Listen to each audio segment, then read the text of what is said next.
Hi hello నమస్తే welcome to Archana's happy home. ఎలా ఉన్నారు అందరూ? బాగున్నారా? మేమైతే బాగున్నాము. ఈరోజు మన వీడియో వచ్చి మేము శ్రీశైలంకి వెళ్ళాం కదా, ద్వాదశ జ్యోతిర్లింగాల్లో ఒకటైన శ్రీశైలం మల్లికార్జున స్వామి వారిని దర్శించుకోవడానికి మేము శ్రీశైలంకి వచ్చాము. ముందు రోజంతా జర్నీ అయిపోయింది. డే 1 రోజు హన్మకొండ నుంచి హైదరాబాద్ వయా శ్రీశైలంకి మేము వెహికల్లో వచ్చేసాము. ఇంకా ఆ రోజు నైట్ మేము శ్రీశైలంలో చేరుకునే వరకు నైట్ 7-7:30 అలా అయిపోయింది. ఇంకా రూమ్ తీసుకున్నాము, కార్యవేశ సత్రంలో రూమ్ తీసుకున్నాము. ఇక్కడ చాలా పబ్లిక్ ఉన్నాయి, చాలా రూమ్స్ కూడా ఉన్నాయి. కాకపోతే పబ్లిక్ వల్ల రూమ్స్ అనేటివి కూడా దొరకడం చాలా కష్టమైపోయింది. ఇంకా అలా ఎలానో ఇంకా రూమ్ తీసుకున్నాము.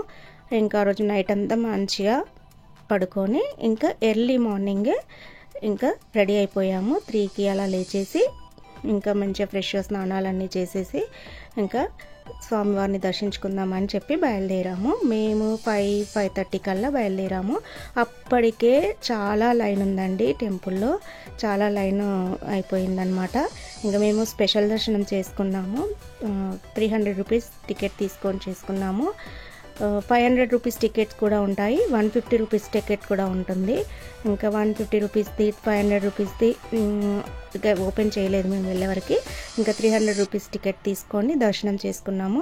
ఇంకా టెంపుల్లోకి కెమెరాలు అలా ఉండవు కాబట్టి మేము ఇంకేం వీడియో తీసుకోలేదు. అసలు అయితే యాక్చువల్గా మండే రోజు అయింది. మేము దర్శనం చేసుకొని అలాగే అభిషేకం చేసుకుందామని అనుకున్నాము. కానీ అభిషేకం టికెట్లు కూడా ముందుగానే ఆన్లైన్లోనే బుక్ చేసుకోవాలంట. అప్పటికి మాకు ఇంకా టికెట్ అనేది దొరకలేదు.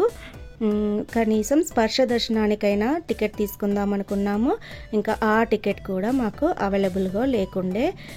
దానికి ఇంకా ఆధార్ కార్డు అవన్నీ తీసుకొని మనము స్పర్శ దర్శనం చేసుకోవాలట. అది మార్నింగ్ టైంలోనే 7-7:30కి ఉంది అని అన్నారు. అప్పటికే మేము తెలుసుకునే వరకు ఆ టికెట్స్ కూడా మాకు లేకుండే. ఇంకా అలా తర్వాత ఇంకా మేము 300 రూపాయల టికెట్ తీసుకొని స్పెషల్ దర్శనం టికెట్ తీసుకొని దర్శనం చేసుకున్నాము. మేము దర్శనం చేసుకోవడానికి అక్కడ టెంపుల్లో మనకి 1 అవర్ పైగానే టైం పట్టింది. స్పెషల్ దర్శనం తీసుకున్నా కూడా, అంటే అంత పబ్లిక్ ఉన్నారనమాట ఆ రోజు.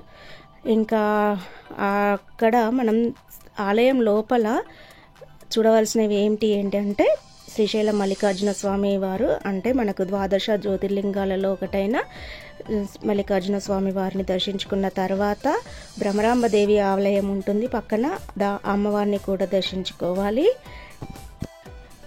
అయితే మల్లికార్జున స్వామి ప్రధాన ఆలయంలో మనము ఎలా దర్శించుకోవాలి అంటే, అసలు యాక్చువల్గా ఈ ఆలయం అనేది 4 గోపురముల మధ్య క్రీస్తు శకం 1230లో శ్రీ మల్లికార్జున మహాలయాన్ని కాకతీయుల మహారాజైన గణపతి దేవుని సోదరి అయిన మైలమ్మ దేవిచే నిర్మించబడినట్లు తెలుస్తుంది. అయితే అక్కడ దీనిలో గర్భగుడి చిన్నగా ఉంటుంది. ఇంకా దీంట్లో ఉన్న లింగం కూడా మనకి జ్యోతిర్లింగం కూడా చాలా చిన్నదండి, చాలా చిన్నది. మనం పర్టికులర్గా చూస్తూనే కనబడుతుంది, చాలా చిన్నది. ఈ జ్యోతిర్లింగాన్ని దర్శించుకున్న భక్తులు స్వామివారికి శిరస్సు అంటే తలను ఆనించి మొక్కడం ఇక్కడ ఆచారం అట. అయితే ఇంకా మనకి పబ్లిక్ ఎక్కువ ఉన్నప్పుడు మనకి అలో చేయరన్నమాట. పబ్లిక్ లేకపోతే మాత్రం లోపలికి అలో చేస్తారన్నమాట. అయితే మంగళవారం నుండి శుక్రవారం వరకు మధ్యాహ్న టైంలో మనకి స్పర్శ దర్శనం కూడా ఉంటుందని తెలుసుకున్నాను. మేము వెళ్ళిన రోజు ఇంకా చాలామంది పబ్లిక్ ఉండడం వలన ఇంకా మేము నార్మల్ దర్శనమే చేసుకొని వచ్చేసాము. అయితే ఇక్కడనైతే మనము స్వామివారికి తల ఆనిచ్చి దర్శనం చేసుకుంటే చాలా మంచిదన్నమాట. ఇంకా ఇక్కడ మనం చూసుకోవాల్సిన ఏంటి అంటే, భ్రమరాంబదేవి ఆలయం పక్కనే ఉంటుంది. స్వామివారి ఆలయం వెనుకనే భ్రమరాంబదేవి ఆలయం ఉంటుంది. తర్వాత అమ్మవారిని దర్శించుకున్నాము. ఇంకా ఇలాగే ఆలయం లోపల ఇంకా సహస్రలింగం అని, శిల్ప మండపం అని, వీర మండపం, రుధిరగుండం, ఇంకా యాగశాల, రంగమండపం, ఇవన్నీ మనం దర్శనాలు చేసుకుంటాము. అన్నిటి దగ్గర నుంచి వస్తాము. అద్దాల మండపం కూడా ఉంటుంది. అలాగే నంది మండపం, వీర మండపం ఎదురుగా నంది మండపం అనేది ఉంటుంది. వీర మండపమునకు ఎదురుగా ఉన్న నంది మండపాన్ని రుద్రమదేవి అయిన మన్వడైన ప్రతాపరుద్రుడు కట్టించినట్లు మనకు తెలుస్తుంది ఇక్కడ. అయితే దీనినే శనగల బసవన్న అని కూడా పిలిచేవారట. అప్పుడు అంటే మనం ఏమైనా కోరికలు కోరుకొని మన చెవిలో నంది చెవిలో చెప్పి ఆ తర్వాత ఆ కోరిక తీరినాక నంది మూతి దగ్గర శనగలు మూటగా కట్టేవారంట. అలా కట్టిన తర్వాత ఇక మన కోరిక అనేది తీరింది కాబట్టి అలా కడతాం కాబట్టి ఇక దీన్ని శనగల బసవన్న అని పేరు వచ్చిందంట ఇక్కడ. ఇంకా ఇలా అన్ని దర్శనాలు చేసుకున్నాక మంచిగా బయటికి వచ్చేసి ఇంకా లడ్డు ప్రసాదం అన్నీ తీసుకున్నాము. బయటికి వచ్చేసి ఇంకా ఆలయం బయటికి వచ్చేసి రూమ్కి వెళ్ళాము. బ్రేక్ఫాస్ట్ చేసేసి రూమ్కి వెళ్ళాము. మళ్ళీ రూమ్కి వెళ్ళి ఫ్రెష్ అయిపోయి ఇంకా మళ్ళీ తర్వాత ఇంకా ఇక్కడ శ్రీశైలంలో చూడవలసినవి ఇంకా ఉన్నాయి చాలా ప్లేసెస్. మేము కొద్ది ప్లేసెస్కి వెళ్ళాము. ముందుగా పాలధార, పంచదార, ఆ తర్వాత హటకేశ్వరము, ఇంకా శిఖరము, ఇంకా పాతాళ గంగ ఇవన్నీ దర్శించుకున్నాం అన్నమాట. ముందు రోజే మేము సాక్షి గణపతిని దర్శించుకున్నాము. సాక్షి గణపతిని దర్శించుకున్న తర్వాత ఇవన్నీ దర్శించుకోవాలని అంటారు. ఇంకా మేము ముందు రోజే సాక్షి గణపతిని దర్శించుకున్నాము. అయితే ఇక్కడ సాక్షి గణపతిని ఎందుకు దర్శించుకోవాలంటే మనము శ్రీశైల మహాక్షేత్రాన్ని దర్శించినట్లు మన కైలాసంలో శివుడి వద్ద ఈ గణపతి దేవుడు అనేది సాక్ష్యం చెప్తాడంట. కనుక ఇక్కడ ఈ స్వామిని సాక్షి గణపతిగా అంటారంట. అందుకే ఇక్కడికి వచ్చే యాత్రికులందరూ మొదటగా సాక్షి గణపతిని దర్శించుకోవాలి అని చెప్తూ ఉంటారు. ఆ తర్వాత ఇంకా పాలధార, పంచదారకు వచ్చాము.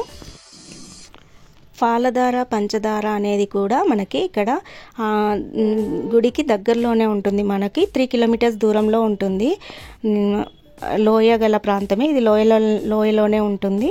మనం ఇక్కడ నుంచి అక్కడ మనం వెహికల్ ఆపేసుకొని ఇంకా కిందికి లోయలోకి వెళ్ళాలన్నమాట. ఒక 150 మెట్ల వరకు మనము దిగాల్సి ఉంటుంది. ఇలా దిగిన తర్వాత అక్కడ మనకి నిరంతరం అంటే ఎప్పటికీ వెలువడే జలధారలు అంటే నీటి దారలు మనకి అక్కడ కనిపిస్తాయన్నమాట. అయితే పాలధార, పంచదార అంటే ఏంటంటే ఆదిదేవుడైన శివుని పాల భాగం నుండి అంటే నుదుటి భాగం నుండి ఉద్భవించిన దార పాలధార అని అంటారట. అలాగే శివుని పంచముఖాలైన సజ్జోజాత, వామదేవ, అఘోర, తత్పురుష, ఈశాన ముఖాల నుండి ఉద్భవించినవి పంచదారలని ఇక్కడ స్థల పురాణం చెప్తుందన్నమాట. అయితే ఇక్కడ వెలువడే దారలు జలధారలు ఇక్కడి వరకే ప్రవహించి ఇంకా తర్వాత అక్కడే అంతరించిపోతాయంట. అదొక విశేషం అంట. ఇక్కడ మనం కోరిన కోరికలు నెరవేరటానికి ఇంకా హటకేశ్వర తీర్థంలో స్నానం చేసి ఈ పాలధార, పంచదారల తీర్థాన్ని సేవించమని ఇక్కడ స్థల పురాణము, ఈ పర్వత పురాణం అనేది చెప్తుంది. ఇక్కడ ఆధ్యాత్మిక ప్రపంచానికైన సద్గురువైన ఆదిశంకరులు ఇక్కడ కొంతకాలం తపస్సు చేశారని, అలాగే శివానంద లహరి, సౌందర్య లహరులను రాసినట్లు చెప్పబడుతుంది. ఇంకా మేము కూడా ఇక్కడ లోయలోకి దిగేసాము. దిగి మంచిగా ఆ పాలధార, పంచదార నుండి వచ్చిన తీర్థాన్ని సేకరించుకున్నాము, తాగాము. చాలా మెట్లు ఉన్నాయండి, కోతులు కూడా ఉన్నాయి ఇక్కడ చాలా. ఇదంతా ఫారెస్ట్, నల్లమల ఫారెస్ట్ కదా మనకి.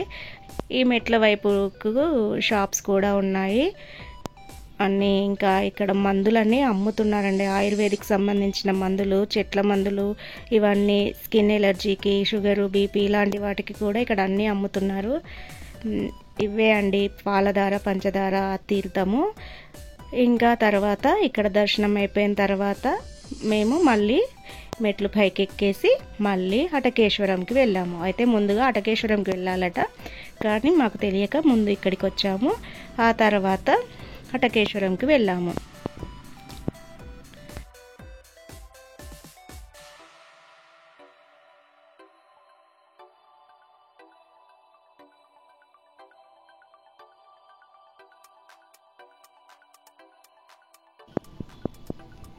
అయితే ఈ హటకేశ్వరం అంటే ఏంటో అనేది కూడా తెలుసుకున్నామంటే, హటకేశ్వరము అంటే హటకం అంటే బంగారం అంట అండి. బంగారు కొండ అయిన మేరు పర్వతాన్ని ధనస్సుగా చేసుకొని త్రిపురాసురులను సంహరించిన శివుడు అనంతరము బంగారు లింగ రూపంలో కొలువు తీరిన క్షేత్రము హటకేశ్వరం అట అండి. ఇది త్రిపురాంతకమంతా ప్రాచీనమైనది, చాలా రోజుల ప్రాచీనమైనది, పురాతన కాలంలో ఉన్నదన్నమాట. అయితే ఈ ఆలయానికి ఎదురుగా ఒక కుండం ఉంది. అది సుమారు 150 అడుగుల విస్తీర్ణం గల కుండమట హటకేశ్వర తీర్థంగా కొనియాడబడిందంట. అయితే ఇక్కడ స్నానం చేసి మనము పాలధార పంచదార తీర్థాన్ని సేవిస్తే కోరిన కోరికలు తీరుతాయని శ్రీ పర్వత పురాణంలో చెప్తుందన్నమాట. అయితే ఇక్కడ మాకు బుక్స్ అమ్మారండి శ్రీశైలంలో. ఈ బుక్స్ శ్రీశైలం యొక్క చరిత్ర అంతా ఆ బుక్లో ఉందన్నమాట. ఆ బుక్ తీసుకొని మేము ఇవన్నీ తెలుసుకున్నాం అన్నమాట. ఇక్కడ అయితే ఇప్పుడు అన్నీ మనకు బుక్స్ అనేటి ఇంకా ఇలాంటి బుక్స్లలోనే అయితేనే తెలుస్తుంది కదా. ఇంక అందుకే మేము అన్ని బుక్స్ తీసుకొని ఏంటి ఏమనేది అన్నీ తెలుసుకుంటున్నాము. అది చూసుకుంటూనే మీకు ఈ వీడియోలో ఎక్స్ప్లెయిన్ చేస్తున్నాను. ఇంకా ఇలా ఆటకేశ్వరంను దర్శించుకున్న తర్వాత ఇక్కడ కూడా లింగ రూపంలో మనం ఉన్నాం కదా, లింగంని దర్శించుకున్న తర్వాత ఆ తర్వాత పాతాళగంగకి వెళ్ళాము. పాతాళగంగ అంటే ఇంకా అది మనకి రోప్ వే కూడా ఉంటుంది కదా, రోప్ వే ద్వారా మేము పాతాళగంగలోకి వెళ్ళామన్నమాట.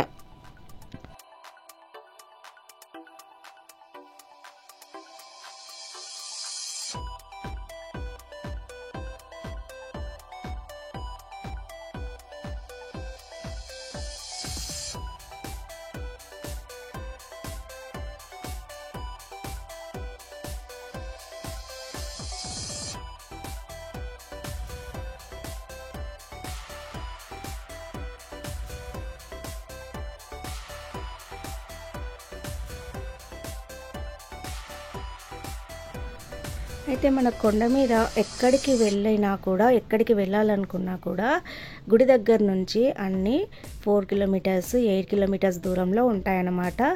ఇంకా ఇది కూడా పాతాళగంగ కూడా రోడ్ ద్వారా మేము వెహికల్లో ఆటోలో వెళ్ళొచ్చు, వెహికల్లో కూడా వెళ్ళవచ్చు. అక్కడ ఆటోలు కూడా ఉన్నాయి పైన. అయితే ఇక్కడ మనకి ప్లాస్టిక్ అనేది నిషేధం అండి. అందుకే ఇక్కడ మనకి గాజు బాటిల్లోనే గ్లాస్ బాటిల్స్లోనే వాటర్ అనేది ఇస్తున్నారు. ఎక్కడైనా గ్లాస్ బాటిల్సే ఉన్నాయి. వాటర్ కొనుక్కోవాలి అంటే ఆ గ్లాస్ బాటిల్ తీసుకొని మనము వాటర్ మనం ఎందులోనైనా పోసుకోవచ్చు, లేదంటే బాటిల్కి మనకు రేట్ కూడా ఎక్కువ కట్టి తీసుకుపోవచ్చు అనమాట. ఒకవేళ గ్లాస్ బాటిల్ వద్దనుకుంటే మన బాటిల్లో పోసుకొని ఆ గ్లాస్ బాటిల్ అక్కడ ఇస్తే మనకు బాటిల్కి 70 రూపీస్ అనమాట. మనం ఆ బాటిల్ ఇచ్చేస్తే మళ్ళీ 30 రూపీస్ మనకు రిటర్న్ ఇచ్చేస్తున్నారు. ఇంకా ఇది చాలా బాగుంది కదా. గ్లాస్ బాటిల్సే ఎక్కడైనా శ్రీశైలం కొండపైన గ్లాస్ బాటిల్సే ఉన్నాయి. మనకి ప్లాస్టిక్ బాటిల్ అనేది దొరకలేదు. ఇంకా మేము ఇలా ఇంకా మళ్ళీ జర్నీ చేసుకుంటూ ఇంకా పాతాళగంగ వెళ్ళడానికి అయితే రోప్ వే ద్వారా వెళ్దామని చెప్పేసి రోప్ వే దగ్గరికి వచ్చేసాము. ఇది ఇక్కడ టికెట్ తీసుకోవాలి. రోప్ వేకి అడల్ట్స్కి ఏమో 80 రూపీస్, చిల్డ్రన్స్కి ఏమో 60 రూపీస్ టికెట్ ఛార్జ్ చేశారు. మనం ఇక్కడ టికెట్స్ తీసుకొని వెహికల్ అనేది అక్కడ పక్కకు పార్క్ చేసుకొని ఇంకా రోప్ వేలో మేము పాతాళగంగకు వెళ్ళామన్నమాట. అసలు యాక్చువల్గా ఇక్కడ స్నానాలు చేసి దర్శనం చేసుకోవాలంట. ఇంకా మేము ముందుగానే రూమ్లోనే ఫ్రెష్ అయిపోయాం కాబట్టి ఇంకా తర్వాత ఇక్కడ దర్శనం చేసుకుందామని ఇక్కడికి వచ్చామన్నమాట. ఇక్కడ కూడా రోప్ వేలో వెళ్ళడానికి చాలా పబ్లిక్ ఉన్నారండి. ఇంకా ఎందుకంటే అందరూ వెళ్తూ ఉంటారు కదా. ఇంకా ఇక్కడ కూడా ఒక హాల్ లాంటివి ఉన్నది. ఇంకా అందులో కూర్చోబెట్టి ఇంకా ఒకరి తర్వాత ఒకరిని పంపిస్తున్నారు. చూడండి వ్యూ ఎంత బాగుందో పైనుంచి. ఇంకా మేము కూడా లోపలికి వెళ్ళాము. ఇంకా లైన్లో కూర్చున్నాము హాల్లో. మనకి వెయిటింగ్ మినిమము పోవడానికి గంట సేపు వెయిట్ చేయాలి. మళ్ళీ రోప్ వేలో వెళ్ళిన తర్వాత అక్కడ రిటర్న్ మళ్ళీ రోప్ వేలోనే రావాలి అంటే మళ్ళీ ఒక మినిమం గంటన్నర సేపు వెయిట్ చేయాల్సి వచ్చింది. ఇంకా ఇలా లోపల అన్నీ మనకు చైర్స్ అవన్నీ వేశారు. కూర్చున్న తర్వాత ఇంకొకరి తర్వాత ఒకరిని బ్యాచ్లుగా చేసి ఇలా పంపిస్తున్నారు. చాలా బాగుందండి. ఇది కూడా వ్యూ అయితే చాలా బాగుంది. ఒక్కొక్క క్యాబిన్లో 4 మెంబర్స్ని కూర్చోబెడుతున్నారు. ఇంకా ఇలా మేము రోప్ వే కూడా ఎక్కాము. చాలా బాగుంది. ఇది నేనైతే ఫస్ట్ టైం రోప్ వే ఎక్కడము. నాకు చాలా హ్యాపీగా అనిపించింది.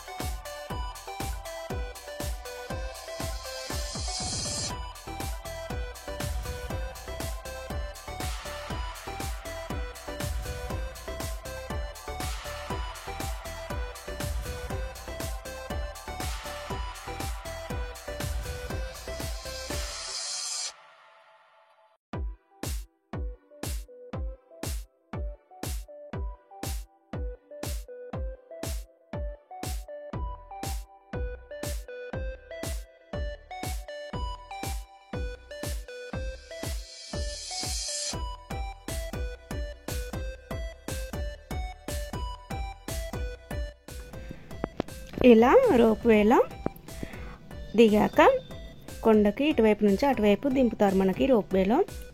ఇంకా రోప్వే దిగిన తర్వాత పక్కన నుంచి మనం పాతాళగంగకి వెళ్ళవచ్చు అనమాట.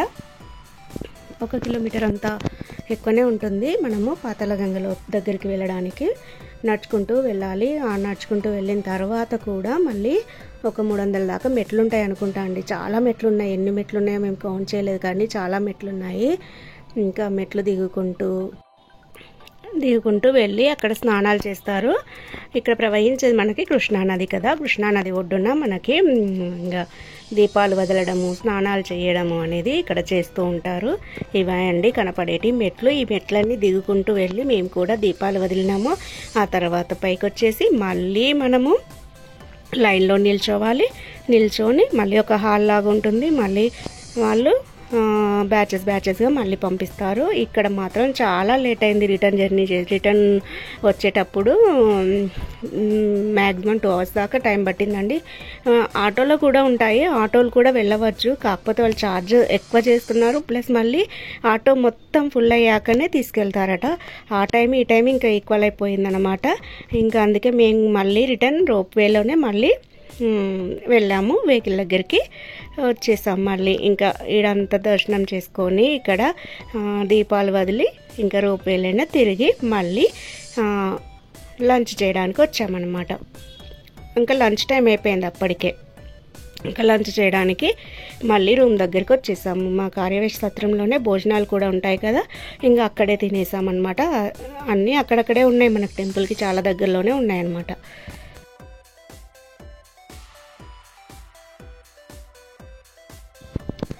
ఇంకా లంచ్ చేసిన తర్వాత అన్నీ ప్యాక్ చేసుకొని ఇంకా రూమ్ వెకేట్ చేసాము. రూమ్ వెకేట్ చేసిన తర్వాత వెళ్ళేటప్పుడు మహానందికి వెళ్ళామన్నమాట. మహానందికి వెళ్ళే దారిలోనే శిఖరం మీదుగా మహానందికి వెళ్ళవచ్చు. శిఖరేశ్వర స్వామిని దర్శనం చేసుకున్న తర్వాత ఇంకా మహానందికి వెళ్ళాము. ఇక్కడ శిఖరేశ్వర స్వామిని దర్శనం చేసుకున్నాము. ఈ శ్రీశైలం వచ్చిన తర్వాత శిఖర దర్శనం చేసుకోవాలని అందరూ అంటారు కదా. అయితే శ్రీశైల శిఖరం అనేది సముద్ర మట్టానికి 2830 అడుగుల ఎత్తులో ఉందన్నమాట. శ్రీశైల పర్వత శిఖరాలలో ఇదే అతి ఎత్తైన పర్వత శిఖరం అన్నమాట. ఇక్కడ కూడా మెట్లు ఎక్కి వెళ్ళాల్సిందే. ఇంకా పైనకి వెళ్ళాము. అయితే ఒకప్పుడు శ్రీశైల శిఖరాన్ని చేరటానికి కారు అడవిలో కాలినడకన ప్రయాణించి వెళ్ళేవారంట. కొంత దూరం పోయిన తర్వాత అలసిపోయేవాళ్ళు భక్తులు ఎలాగో ఎలాగైనా అలసిపోయిన కష్టపడైన శ్రీశైల శిఖరాన్ని చూసి తిరుగు ప్రయాణం అయ్యేవారంట.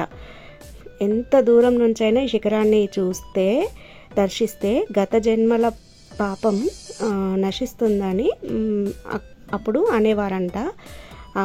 ఈ శిఖర దర్శనం చేసుకుంటే మనకి ముక్తి లభిస్తుందని చెప్పి పురాణాలు ఏకకంఠంతో చెప్తున్నాయని ఈ బుక్లో ఉన్నది. అయితే రాను ఈ శిఖరం నుండి శ్రీశైల ప్రధాన ఆలయ శిఖరాన్ని చూస్తే పునర్జన్మ ఉండదనే మాట ప్రజలలో నాటుకుపోయిందంట. అయితే అది కాదు, అసలు వెళ్ళాలి, పునర్జన్మ ఉండదు అనేది కాదండి, కానీ వెళ్ళి అక్కడ నంది ఉంటుంది పైన. అక్కడ నంది నుంచి మనము శ్రీశైల శిఖరాన్ని చూడవచ్చు అన్నమాట. అయితే శిఖరం పైన నంది ఉంటుంది. నంది నుంచి మనం చూస్తామని చెప్పాను కదా, ఆ నంది అనేది ఒక రోల్ పైన నంది ఉంటుందంట. అయితే చూడడానికి మెట్లు వెళ్ళాలని చెప్పాను కదా, అయితే ఇక్కడ 42 మెట్లు ఎక్కాల్సి ఉంటుందని రాశారు ఇక్కడ. అయితే అక్కడ ఉన్న రోడ్లో నువ్వులు పోసి మనం పుత్రాన్ని గిరగిరా త్రిప్పి దానిపైన ఉన్న నంది కొమ్ములపై కుడి చేతి వేళ్లను ఆనించి వేళ్ల సందుల నుండి పడమటి వైపున గల శ్రీశైల ప్రధాన ఆలయాన్ని చూడాలన్నట్టు. అలా చూస్తే ఒకప్పుడు ఆ రోడ్డు క్రింది భాగంలో రంధ్రం ఉండేదని, భక్తులు నువ్వులు పోసి తిప్పినప్పుడు అవి నలిగి కిందనున్న వీరశంకర లింగంపై నూనె పడుతూ ఉండేదని చెప్పేవారు. అయితే మనం ఈ శిఖరం దగ్గర వీరశంకర లింగం కూడా ఉంటుంది, మనం దర్శించుకుంటాం అన్నమాట. అయితే కాలగమనంలో అవి అరిగిపోయిన రోళ్ళు మార్చడంతో రంధ్రం మాయమై ఉంటుందని చెప్పి ఇప్పుడు వాడుకలో ఉంది. సో ఇంకా ఇలా మేము శ్రీశైలంలో ఇవన్నీ దర్శించుకున్నాము. ఇంకా ఇక్కడ దర్శనం చేసుకోవాల్సినవి చాలా ఉన్నాయి. అక్క మహాదేవి గుహలు, అలాగే ఇష్టకామేశ్వరి ఆలయము, ఇవన్నీ చేసుకోవాలట. అయితే అవన్నీ ఒకరోజు ముందటనే బుక్ చేసుకోవాలంట. అక్క మహాదేవి గుహలకైనా కూడా ఇష్టకామేశ్వరి ఆలయానికైనా ఇవి తప్పకుండా వెళ్ళవలసిన ప్రదేశాలు. కానీ మేము మాకు తెలియక మాకు ఇక టైం లేదు కాబట్టి మేము వెళ్ళలేకపోయాము. కానీ ఎవరైనా వెళ్ళాలనుకుంటే మాత్రం, ఇక్కడికి వెళ్ళాలనుకుంటే ముందుగానే అక్క మహాదేవి గుహలు, ఇష్టకామేశ్వరి దేవి ఆలయానికి తప్పకుండా వెళ్ళాలి. ముందు రోజే బుక్ చేసుకోవాలి. బుక్ చేసుకుంటే వాళ్ళు గవర్నమెంట్ వెహికల్స్, అవేవో వెహికల్స్ ఉంటాయంట, అక్కడి నుంచి తీసుకెళ్తారట. బోట్ ద్వారా కూడా వెళ్ళవచ్చు అని చెప్తున్నారు. ఇక్కడ ఇవన్నీ దర్శించుకున్న తర్వాత వీలైనంత వరకు అన్ని దర్శనాలు చేసుకొని ఇంకా నైట్ మహానందికి వెళ్ళాము. మహానందికి వెళ్ళేసరికి నైట్ 9:30 అయిపోయింది. నెక్స్ట్ వీడియోలో మహానంది వీడియో అప్లోడ్ చేస్తాను. అది కూడా చూసి ఆదరిస్తారని అనుకుంటున్నాను.